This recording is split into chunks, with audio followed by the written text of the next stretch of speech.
Donc le président a décidé de s'adresser régulièrement aux Maliens de la diaspora à travers en tout cas les pages les plus influentes au Mali. Je crois qu'on est là dans ce cadre. Voilà le meilleur message de prison. C'est bien prisonnier, même si le président n'est pas un prisonnier, on lui donne la parole pour qu'il s'adresse aux Maliens de la diaspora.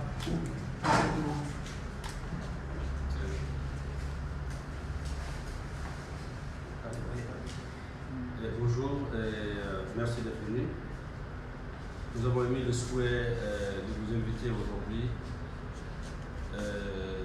afin de transmettre le message que la diaspora, le CSDM, veut adresser à l'ensemble des Maliens établis à l'extérieur. Nous sommes heureux de vous annoncer qu'on a participé à toutes les commissions au niveau du Yogara et également au niveau du ministère chargé de révision de relations avec les institutions de la société civile. Et hier a été le deuxième jour organisé par le ministre Amadou Cham pour échanger sur le point du dialogue politique.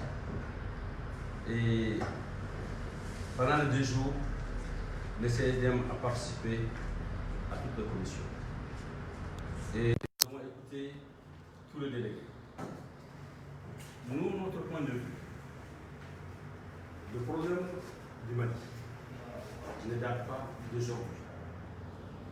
Tout ce que nous vivons aujourd'hui est le résultat de mauvaises élections depuis qu'on a connu l'événement de la démocratie.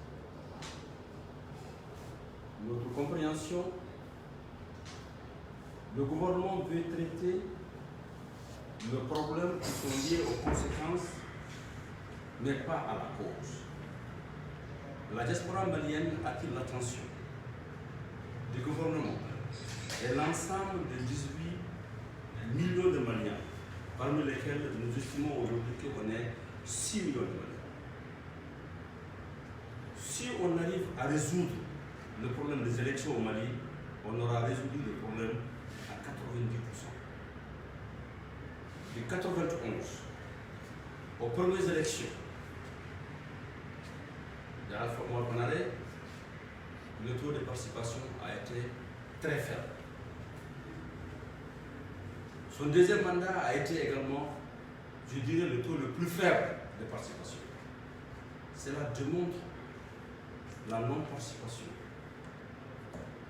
des Maliens pour choisir celui qui est destiné à gérer l'ensemble des problèmes du pays, qui est le président de ceux qui l'ont élu et de ceux qui ne l'ont pas élu. Il a terminé son mandat.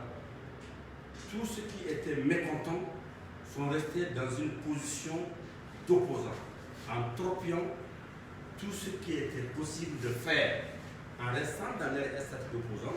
C'est vrai, quand on est opposant, on s'oppose. On peut s'opposer destructivement, comme on peut s'opposer constructivement. On peut être contre Marmarico, ou on peut aussi faire de transhumance selon le besoin du moment. Le problème de Amadou Toumani Touré, il nous a amené une nouvelle mode de démocratie, consensus. C'est vrai, la démocratie en latin, ça veut dire consensus, mais dans la démocratie, il n'y a pas de consensus. La majorité gagne et la minorité assume sa position de veille jusqu'à la fin du mandat. Mais ce que nous avons constaté, ce mode de consensus a pratiquement détruit encore ce qui existait dans notre démocratie. On a assisté à la fin de son mandat à un coup d'État qui nous a ramené 20 ans en arrière, grâce au dévouement de toutes les Maliennes et tous les Maliens et notre rôle au sein de la communauté internationale. Le monde entier nous a assistés. On a eu des élections. Grâce à cet accord de Ouagadougou, le président Ibrahim Boubacar Keïta a été élu en 2013. Mais encore avec un très faible taux des électeurs. il y a moins de 2 millions qui ont élu le président. Sur 18 millions, regardez la représentativité de celui qui doit assumer la destinée du pays, qui peut nous engager dans des guerres, qui peut disposer de nos taxes, qui peut prendre des crédits à notre nom. Moins de 2 millions de personnes ont élu ce président. C'est vrai que c'est une des règles démocratiques. Aux États-Unis, le taux est faible, mais pas à ce niveau. Dans d'autres pays, le taux est faible. Mais la différence, c'est ce que le CSDM aujourd'hui veut partager avec vous, la diaspora. Et l'espoir du Mali aujourd'hui, c'est la diaspora. On a une loi électorale, mais nous n'avons pas code électoral. Et il faut résoudre ce problème d'élection. Si nous arrivons à résoudre le problème d'élection, tout le reste de problèmes pour gérer la nation d'une façon efficiente et efficace trouvera une solution. Il trouvera une solution parce que celui qui est élu est accepté de tous. Il n'y aura pas de contestation. Mais pour ce faire, il faut que les Maliens se sentent concernés, qu'ils votent massivement, qu'ils acceptent le président élu. Et que ceux qui ont perdu, ils restent dans leur position de veille, critiquent, félicitent par endroit et font des propositions concrètes pour faire avancer le Mali. Donc tant qu'on n'a pas un code électoral, cette loi électorale uniquement, elle ne résoudra pas les problèmes. Tous les malaises que nous vivons actuellement sont dus à ces mauvaises élections. Donc le dialogue social pour nous, les Maliens établis à l'extérieur, on est très très fâchés parce que vous vous rendez compte, on est plus de 6 millions de Maliens. Dans la liste électorale qui est 8 millions 600 et quelques mille, nous ne sommes que 452 900. 452 900. Si tous les Maliens de la diaspora votaient pour un seul candidat, il ne passerait pas. Et nous dénonçons cette attitude. Nous sommes des Maliens à part entière. Dans notre constitution, il est mentionné les Maliens établis à l'extérieur. On ne peut pas comprendre que depuis combien d'années, ils n'ont jamais voulu, je parle du gouvernement, de compter le nombre de Maliens établis à l'extérieur afin qu'ils puissent vivre leurs droits civiques, voter. Mais quand on est 452 900, sur 6 millions de Maliens, nous trouvons que le malaise est profond. Mais ceci dit, on a atteint un niveau aujourd'hui, il faut que nous parlions. Il faut que nous parlions un langage de vérité. Il faut qu'on se dise, on ne peut pas laisser à ces politiques qui ont échoué lamentablement pour la gestion de l'État. Tout ce que nous vivons aujourd'hui, ce sont les conséquences, les résecs. Donc ce dialogue politique, il n'en est pas un. Il ne peut pas avoir une solution purement politique pour le Mali actuel. Pour la simple raison. Tous les partis politiques réunis ne font pas plus de 22% de la population. Tout ce que vous entendez là, on ne fait pas plus de 22%. Et le reste de la population, c'est la société civile qui les représente. Nous, la société civile. Donc nous disons que ce dialogue politique, il doit être un dialogue politique, social, inclusif. Et le nom et le format doivent changer. Et l'accent doit être porté sur des élections libres, transparentes, inclusives, acceptées de tous. Si chaque Malien et Malienne, aussi bien ceux qui sont à l'intérieur qu'à l'extérieur, comprennent aujourd'hui ce dialogue doit aller dans ce sens. Qu'on ait un code électoral, qu'on ait un fichier fiable. Le dialogue peut continuer et une commission peut être mise en place pour nous permettre d'organiser des élections législatives qui sont prévues en mois de mars.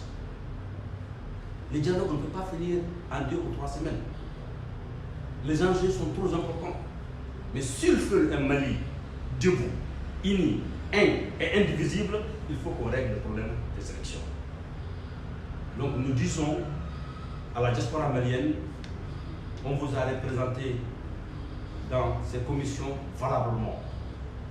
Le dialogue va continuer et on mettra un accent sur l'aspect politique. Parce qu'une fois qu'un président est élu, il est accepté de tous, il pourra régler le problème de la justice. On manque cruellement d'une justice équitable. Le seul gage d'une paix et d'une stabilité dans un pays, c'est une justice équitable et un partage équitable de biens. Tout le reste, vous allez trouver dans des lois organiques, vous le trouverez dans la Constitution. Donc celui qui sera élu et accepté, il va identifier des hommes et des femmes qui l'aideront à accomplir cette mission. Mais tant qu'on ne règle pas ce contentieux électoral, nous allons perdre beaucoup de temps et nos partenaires seront finalement fatigués de nous. Parce que ce que nous vivons aujourd'hui, c'est le manque de volonté politique. C'est le manque de cette volonté politique qui nous amène là où nous sommes aujourd'hui. Chers compatriotes, Maliens de la diaspora, il y a 21 000 soldats au Mali. Des pères, des fils, des maris, des filles, des femmes. Des 32 nationalités différentes. Imaginez un pays qui a 21 000 soldats avec 32 différentes nationalités. Nous avons le contingent de la MINUSMA la plus meurtrière au monde dans l'histoire des Nations Unies. Il y a eu 153 morts. Le plus gros montant dépensé, l'un des plus grands pays de l'Afrique. Vous savez que la région de Taoudeni, la superficie de la Côte d'Ivoire dépasse des 1 km². C'est juste une seule région. Vous avez 4500 soldats européens. 700 millions d'euros dépensés. 1,2 milliard dépensés pour que le Mali reste debout et uni. Pour tous ces hommes, pour toutes ces femmes, pour tous ces milliards de l'argent de contribuables européens dépensés pour nous, on n'a pas d'autre solution que de dialoguer. Mais ne nous trompons pas du dialogue. Nous ne nous trompons pas du sujet du dialogue. Le triumvirat a été mis en place, ils sont en train de faire le bon travail. Ils ont allé au-delà même de leurs prérogatives, ils ont associé tout le monde. Le ministre Cham est en train de faire tout ce qu'il peut pour qu'on puisse réussir ce dialogue. Mais tant que vous, la diaspora malienne, vous n'êtes pas impliqués, nous estimons que ce dialogue encore est loin d'être efficace et loin d'être inclusif. Nous vous demandons dans les jours, dans les semaines à venir, de participer massivement, donner vos opinions, et nous sommes certains, si on vous écoute, au-delà de ce que nous sommes en train de faire ici, on trouvera enfin un mécanisme qui va régler ce contentieux électoral, avoir une loi électorale améliorée et un code électoral. Et en le faisant, je suis persuadé qu'on pourra régler le problème, même si ce n'est pas le tout. Celui qui sera élu, Inch'Allah, aux élections prochaines en 2023, sera en mesure de le faire. Mais d'ici là, nous avons des échanges qui nous attendent. Les échanges qui nous attendent, c'est ceux de la législative. Nous voulons que ce processus électoral commence en marge du dialogue. Au cas où le calendrier aurait glissé, ça nous permettra, nous, la diaspora, de participer à ces élections et enfin avoir des députés à l'Assemblée nationale. Si le Sénat est retenu, on ait également des sénateurs pour défendre au mieux les intérêts de la diaspora. Ça, c'est la première partie en ce qui concerne les élections. La deuxième partie de mon intervention, c'est ce qui s'est passé à New York hier. La diaspora malienne aux États-Unis. On a suivi en direct, on n'a pas dormi. Nous présentons nos excuses pour nos sœurs qui sont venues avec leurs enfants, on ne les a pas permis d'aller même trouver à manger pour leurs enfants. Une femme enceinte n'a même pas pu quitter la salle. On ne les a pas donné l'opportunité de s'exprimer. Encore un problème électoral. tout le monde nous a accusés en disant pourquoi vous avez fait une association alors qu'il y en a une qui existe. Le CSDM a été créé avec 17 pays qui étaient mécontents. 17 pays dans lesquels il y avait le bicéphalisme. 17 pays qui ont toujours souffert de ce que les New-Yorkais sont en train de souffrir aujourd'hui.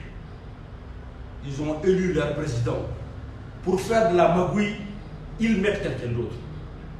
Pour l'histoire, la seule et unique fois dans l'histoire du Haut Conseil d'une élection libre, transparente, acceptée de tous, se tenait en Guinée. Et même ils le disent en tant qu'exemple. C'est moi, Cherif Haïdara, président du CSDM, qui a insisté parce que je vis en Guinée et Mohamed Sidibé a été élu comme président. Et il est actuellement le vice-président du Haut Conseil du Mali de l'extérieur. Les New-Yorkais et les New-Yorkaises, vous avez choisi votre président. La magouille qui a été faite, nous savons comment ça fonctionne. Ils fabriquent des cartes à Lomé. Ils ont voulu le faire en Guinée. Nous l'avons refusé. On ne peut pas venir voter en tant que président d'une association ou collectif d'association. L'élection est individuelle. On ne peut pas choisir quelqu'un au nom de 50, 100, 200 personnes. Ils ont voulu le faire en Guinée, on a refusé. On les a dit, ça ne marche pas comme ça et ça ne marchera pas comme ça. Si quelqu'un veut choisir son président, il vient avec sa carte consulaire. C'est une preuve qu'il vit en Guinée et il vote pour son candidat. Qu'est-ce qu'ils ont fait? Ils obligent à chaque candidat d'acheter 50, 100 cartes et même ils fabriquent leurs cartes. Ils viennent avec leurs sacs. Ceux qui sont arrivés là-bas, ceux qui ont détruit l'image du Malien de l'extérieur, ceux qui ont détruit le mode d'élection du Haut Conseil, ça n'honore pas le Malien de l'extérieur. Nous, on est des CSDM. Nous ne devrons pas parler des élections du Haut Conseil. Mais vous allez vous poser la question, qu'est-ce qui donne le droit à M. Haïdara de parler de Haut Conseil? Je vais vous dire pourquoi.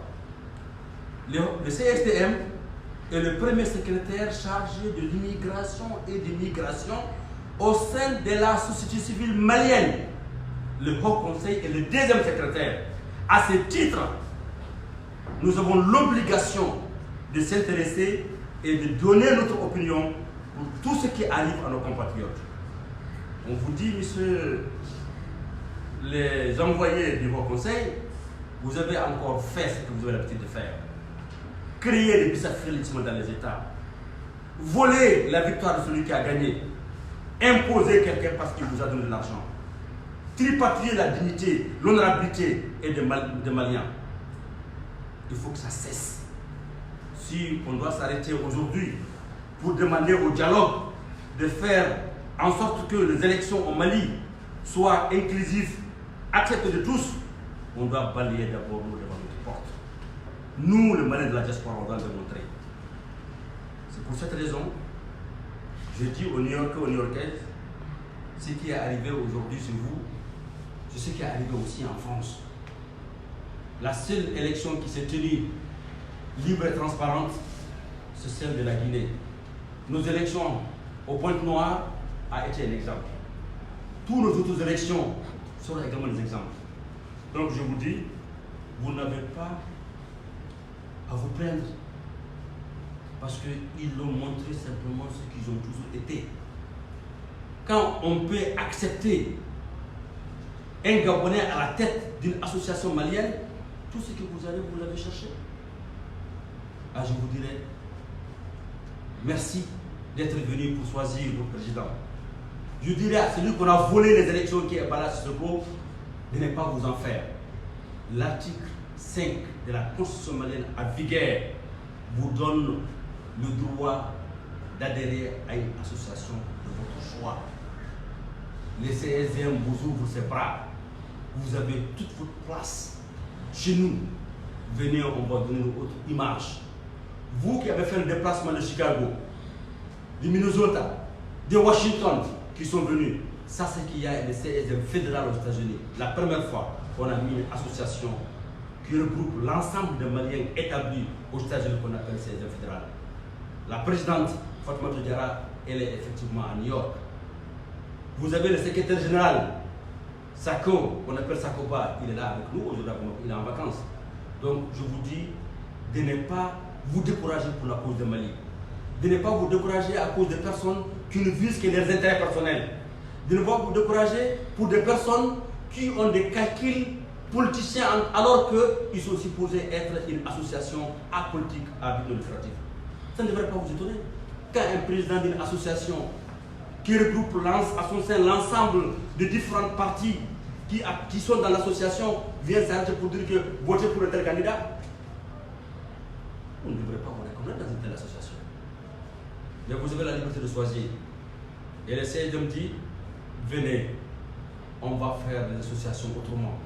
C'est simple, on va simplement respecter la Constitution, on va respecter votre droit de choisir votre candidat et nous au CSDM, on ne s'impliquera pas le siège national dans votre choix. Parce que simplement au CSDM, quand vous arrivez, on vous dit c'est une association qui est créée pour servir les Maliens, pas pour se servir d'eux. Et on est dans un pays démocratique. La démocratie est un dogme. Quand tu y adhères, tu dois respecter le principe. Au CSDM, on ne vient pas les principes démocratiques de l'association. Au CSDM, on ne fait pas de la politique. Au CSDM, on est apolitique à but non lucratif. Au CSDM, on défendra vos droits, que vous avez raison ou tort. Au CSDM, tout ce qui nous intéresse ici, c'est votre bien-être. Au CSDM, c'est comment se donner la main ensemble pour construire un Mali indivisible et émergent, pour prouver à nos partenaires étrangers qui ne sont pas venus chez nous dépenser des milliards et mourir pour le Mali. Dans les vides. On est reconnaissant. Et le Mali ne va pas se construire sans nous. Nous, la diaspora malienne. Ne vous découragez pas, les amis. Si vous me permettez, pour vous dire que je comprends ce qui vous arrive, je peux donner beaucoup d'exemples. Je sais que quand tu es dans un pays, bien que je vous adresse en français, vous comprenez le français, les Bambara, avec votre permission, I want to speak to you today about what happened yesterday in New York. We have followed the election process. Actually, myself, I couldn't sleep. The whole night, I wanted to know what is going to happen. I was terribly deceived. It was terrible. I have seen pregnant women. I was sitting. I have seen women and children who come to express the right to choose the one that they want to be their president. Unfortunately, those who has gone there to supervise your elections, those are corrupt people. Those are the ones who create all those havoc. And our associations, that was one of the reasons that CSDM has created a dynamic with 17 countries, which has suffered the same way you have suffered yesterday and today.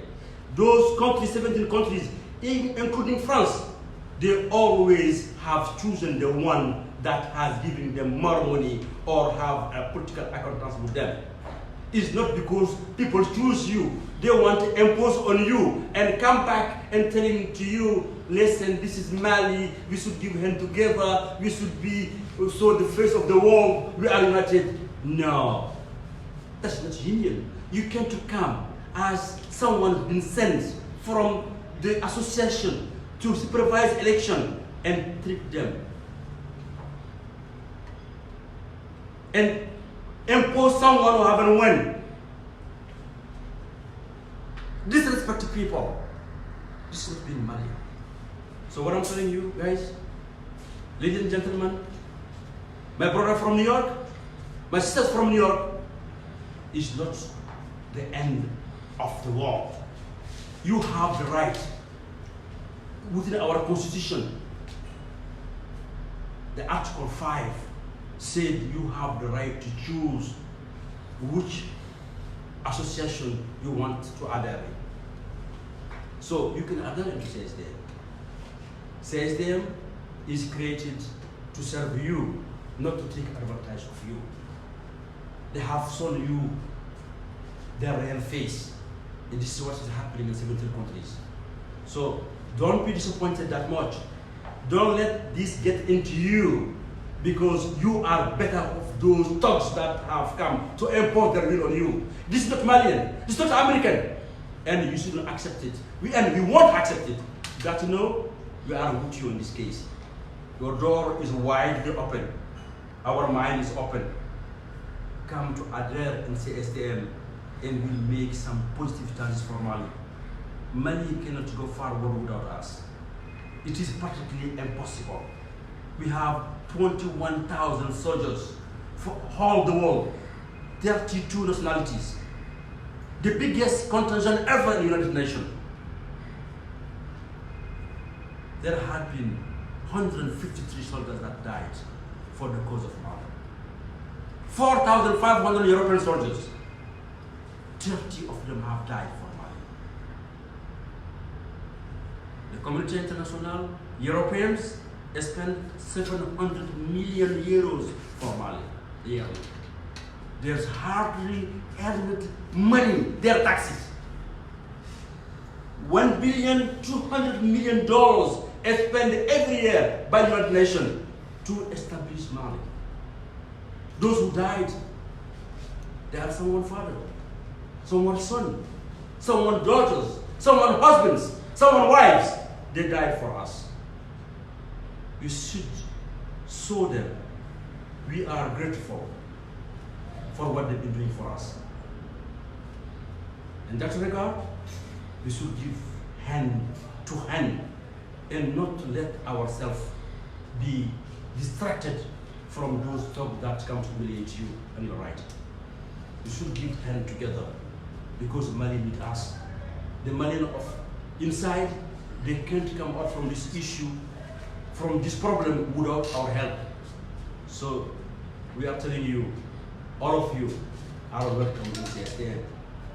Let's give hand together so that we can have one new Mali, one that will respect your rights. Those associations that you are in and you have been humiliated by those who send them, I'm not surprised, honestly, because when you can accept a governor to be head of an association, Mali association, whatever happened to you, shouldn't be surprised. Because our country become abnormally normal. Those things are happening in Mali, and we Malians will only happen to us. But this is not the end of the road. This is not also end of the road. We can make changes. In this regard, we have started the dialogue. We initiated it. CSTM negotiated between the opposition and the government so that they can speak. And that is what has bring up the openness between the two parties so that the dialogue has taken place. So we are defending you in the dialogue. So what we are saying, first of all, if we want Mali to move forward, we have to solve out once for all those elections issues. I'm talking about presidential elections. Those presidential elections should happen according to the rule, according to the law of election, and we shouldn't just limit ourselves on having a law, only electoral law, but we should have a code of elections so that who wins will be accepted as the winner. Those who lose, they will keep their position as an opponent and make contributions and suggestions so that we can build Mali. And we cannot give them a lesson if we diaspora, we don't do it within ourselves. And what happened yesterday, it was just a shame. So I'm telling you, brothers and sisters, we can fix this up. You come to CSTM, we can show the world that we are a very big country, we are a very big people, and we are just what everybody wanted to be, someone who loves this country. That's why you come all over United States to choose your president that they denied your right. Don't worry, we will fix it. Thank you for listening. God bless you. God bless Mali. God bless America. Merci d'avoir écouté mon speech en anglais. Je voulais enchaîner pour vous parler d'un sujet préoccupant. Ce qui se passe en Afrique du Sud. Nous avons suivi beaucoup de réseaux sociaux qui ont donné des informations. Mais je peux vous rassurer, il n'y a eu aucun Malien mort en Afrique du Sud. Il n'y a eu personne. Les Maliens en Afrique du Sud ne dépassent pas 1000, 2000, 3 personnes. Nous ne sommes pas nombreux là-bas. Ils sont à Durban, ils sont à Cape Town, ils sont à Johannesburg, ils sont à Pretoria. Et ils sont très bien organisés. Il y a eu des blessés, vraiment légers. Et Amina Shop a été détruit. Parce que là où ils ont brûlé, vous avez le shop d'Amina juste en bas. Donc je vous rassure qu'il n'y a pas eu de mort en Afrique du Sud. Nous regrettons que le pays de Nelson Mandela a un tel comportement xénophobique envers ses frères. Il est de notre devoir. Le bureau du CSDM Afrique du Sud nous a envoyé le rapport de vidéo pour vous dire que ce que vous entendez dans les réseaux sociaux n'est pas vrai. Il n'y a aucun Malien mort. Donc je voulais vous rassurer, ceux qui ont leurs frères et sœurs, ceux qui ont leur famille en Afrique du Sud, il n'y a eu aucun mort en Afrique du Sud. Je voulais également marquer notre sympathie à travers nos frères et sœurs qui sont venus en vacances de la France, qui ont pris le billet Aigle Azur. Malheureusement, Aigle Azur a déposé son bilan. Ils sont plus de 160 personnes ici. J'ai rencontré notre ministre de Malaisie extérieure et il s'est levé avec son collègue des Affaires étrangères, Jibril Dramé. Les deux ont fait du bon boulot. Vous savez, au CSDM, on est une société civile responsable. On critique, on propose, et quand vous faites bien, on vous félicite. Jibril Dramé et notre ministre de l'extérieur, ils ont fait du bon boulot. Ils ont trouvé une solution. Ils ont fait une pression sur le Quai d'Orsay. Ils ont fait une pression sur les autorités françaises et ils ont obtenu une solution. Et Inch'Allah, dans les 48 heures, 72 heures qui vont suivre, tous ceux qui sont arrivés ici par Aigle Azur pourront repartir avec Air Algérie. Je laisserai notre ministre tutelle vous donner plus de détails. C'est juste pour vous dire que le CSDM n'oublie aucun aspect qui concerne une fois de plus. Il faut avoir le temps, il faut sacrifier les moments pour venir vous tous vous exprimer quand on sera dans vos villes et dans vos régions respectives par rapport au dialogue. Et c'est important que vous disiez votre opinion. Il sera pris en compte. Et nous voulons que ce dialogue ne soit pas un dialogue politique, inclusif, parce qu'il n'y a pas d'inclusivité dans les partis politiques. Nous voulons que ce soit un dialogue politique, social et inclusif. Je voudrais terminer pour vous dire ce qui s'est passé à New York. C'est passé simplement, ils ont compris une chose, que Bala pourrait être le président. Et Bala pourrait même être un grand président, un président du Haut Conseil, quand le Gabonais qui est à la tête va quitter. Mais ils l'ont fait parce qu'ils sont contre Raspat. Ils sont contre le CDR. Pour la petite histoire, c'est Raspat qui a été au Gabon qui a sorti le renoncement, le document qu'il a signé, qu'il renonçait à sa nationalité. Ils ne l'ont jamais pardonné. Raspat a fait dernièrement des visites au Sénégal. Il a été voir des Maliens avec lesquels nous sommes en rapport pour évaluer quel est réellement le rôle de cette structure. Dans ces grands dossiers, il a dénoncé. Donc, pour le Haut Conseil, on ne peut pas laisser quelqu'un proche du guide être un président des Maliens établis à l'extérieur dans une ville. Et nous le dirons qu'ils vont se tromper l'autrement. Le CDR est une bénédiction pour le Mali. Il défend beaucoup de choses, parmi lesquelles, des fois, je ne suis pas d'accord. Parce qu'il défend ça souvent avec de mauvaises approches. Mais l'essentiel, l'engagement de tous les CDR pour l'amour pour le Mali, pour le bien-être du Mali, est indiscutable. Nous nous retrouvons dans ce combat. Continuez à vous battre, continuez à dénoncer. Personne n'a le monopole de vérité. Et personne ne va empêcher Raspat, le guide, de dire ce qu'il pense être vrai. Il continue à le dire. Il continue à inspirer des millions de personnes. Moi, tous les mercredis, je ne dors plus sans la fin de l'émission de Grands Dossiers. C'est des millions de personnes. Ça, c'est important pour le pays. Vous savez, c'est un grand privilège d'avoir le CDR. On vous encourage, on vous accompagne et on vous dit ayez certains moments par certains endroits, vérifiez cette information avant de prendre certaines positions. Parce que souvent, vous défendez de très bonnes causes, mais par endroits, par de mauvaises approches.